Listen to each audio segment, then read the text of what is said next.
أعوذ بالله من الشيطان الرجيم بسم الله الرحمن الرحيم صلاة والسلام على أشرف الأنبياء وعلى إمام المرسلين سيدنا ومولانا محمد صلى الله عليه وسلم. I will still stand on existing protocol. I want to appreciate Muhammad Rosulullah for this program, and I want to thank everybody who has been here. My brother, who is also a dictator, Imam Shafiu Majemu, I want to thank you for the harassment and for the forcing. And to all our brothers and our imams, especially there are some people here that I'm afraid of mentioning their name, especially those who are imam from Ogba and all of them like that.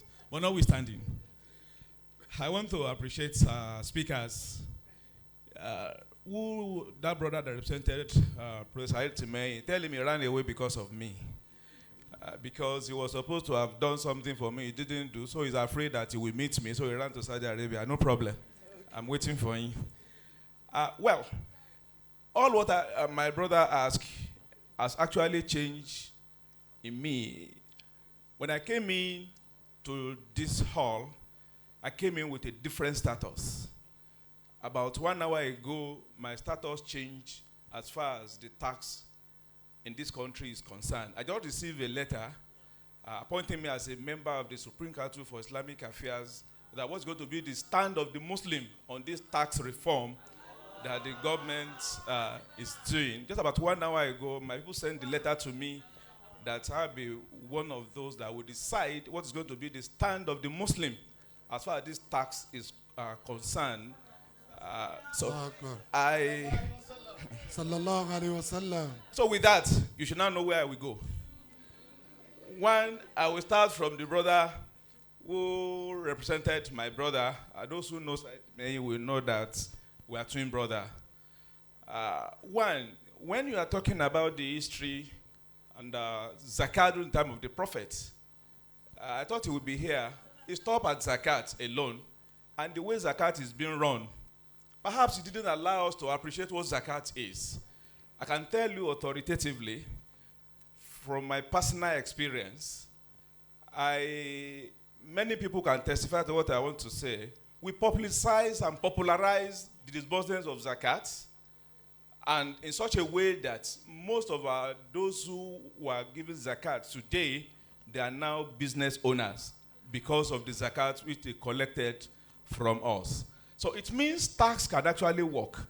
So there are so many other things that led to diversification of tax during the time of the Prophet ﷺ. And when the Prophet left, apart from the jizya, when he mentioned zakat that he mentioned, there's also the haraj, which was introduced by the followers of the Prophet's Sahaba of Rasulullah ﷺ, which later became basis for other things which we do, and the introduction of welfare and pension tax. I do not know whether many of us knows that.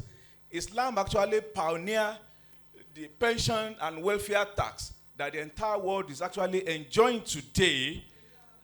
With it means Islam has given us way that we can actually diversify in getting tax to promote. I don't want to say what our other presenters have talked about.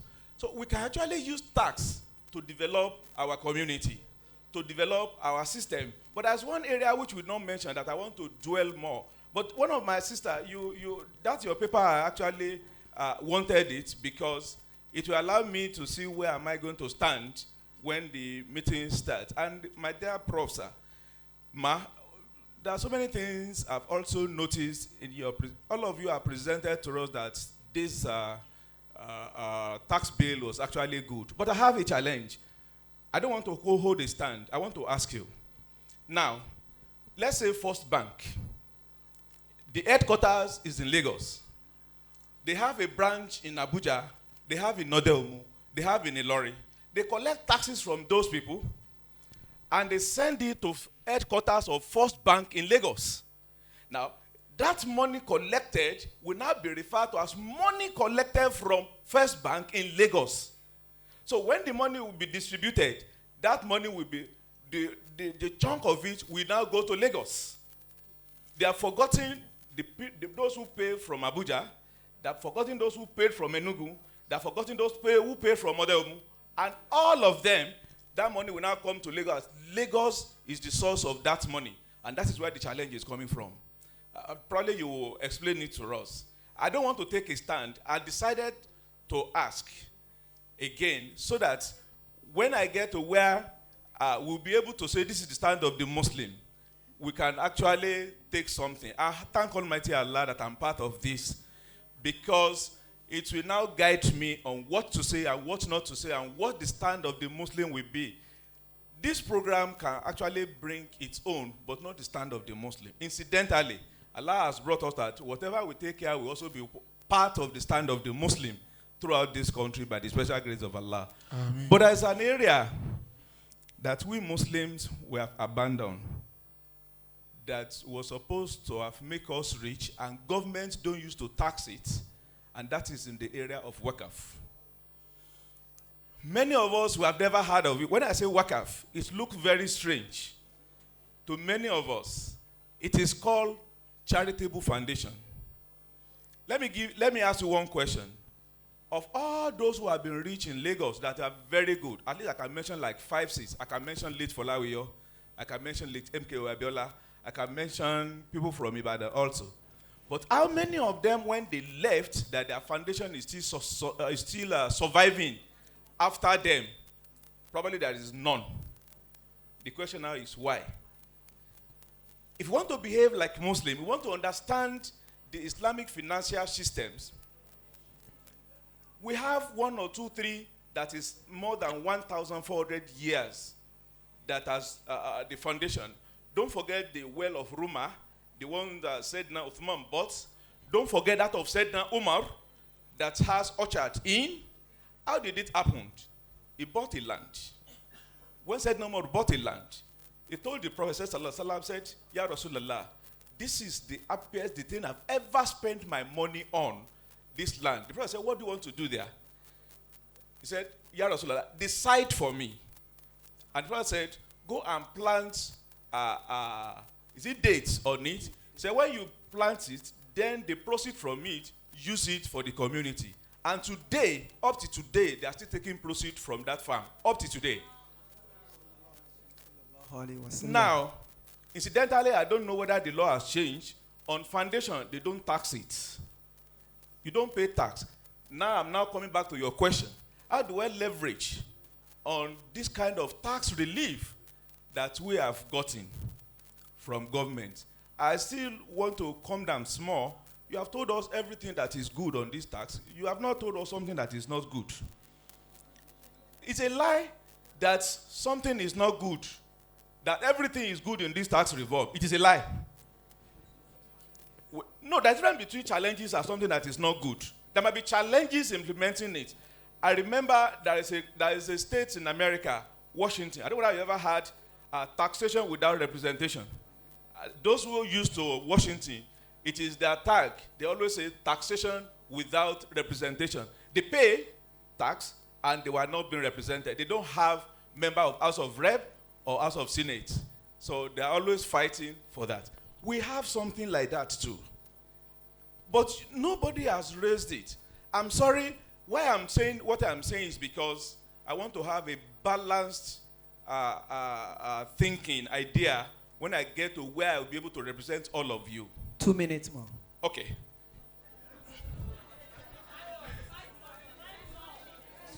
Okay, the audience have it. Thank you so much, man. There are some areas people believe that all of you, those of you who call yourself Muslim from Southwest, you are backing this thing because you are the one that will gain more. Wait, I'm saying this because I want you to defend yourself, and your defense is going to be my defense. So don't think I'm insulting you. Don't think I want to bring you down, no. I'm from the city of the living legend from Southwest, so don't think I'm insulting you. So I'm interested. Tell us, why is it that it's only you people that are protecting this thing? And there's some area is just because when I was given what to say, I was not actually to talk about the tax itself. I was to talk about the tax ruling type of the Prophet sallallahu alaihi wasallam. And I don't like entering into other people's area. I will have gone into it extensively. But the question now is,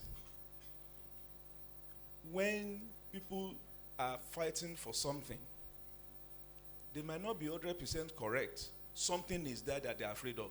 Thank you. Thank you. Allahu Akbar. Muhammadur Rasulullah. Muhammadu Sayyidul Anami. Muhammadu. Thank you very much. Sayyidul Baraya. That has been his response. And I think we'll come back to that. A lot of people, please, we want a very organized question and answer session. Because it's very important to us to also hear from you, or to get some clarifications. We asked him a question. From his own response, he also needs some clarifications. So which is very, very important. Clarification is the hint thing here. May Allah guide us. I would like to go to Haji Aziza, Barrister Aziza Adetoyi Aremu. We're talking about tax reform.